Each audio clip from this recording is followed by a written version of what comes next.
Hi అండి అందరికీ. ఈరోజు నేను మిక్స్డ్ వెజిటేబుల్ పచ్చడి చేస్తున్నా చూడండి. గో గోకరకాయ, వంకాయ, టమాటా, పచ్చిమిర్చి, ఆనియన్, చింతపండు, వెల్లుల్లి రెబ్బలు, జీలకర్ర. ఫస్ట్ నువ్వులు పల్లీలు వేయించుకోవాలి. వేయించి పక్కకు పెట్టుకొని అందులో కొంచెం ఆయిల్ వేసి పచ్చిమిర్చి, వెల్లుల్లి,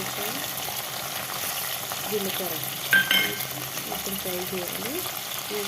ఫ్రై అయిన తర్వాత వెజిటేబుల్స్ అన్నీ వేసి పసుపు, సాల్ట్ వేసి కలపాలి.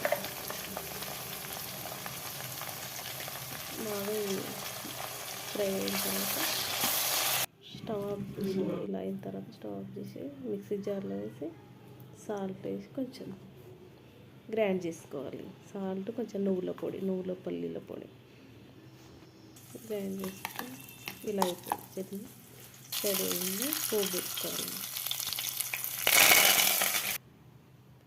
Ready, mixed vegetable chutney ready. స్పీస్ కోసం మా ఛానల్ సబ్స్క్రైబ్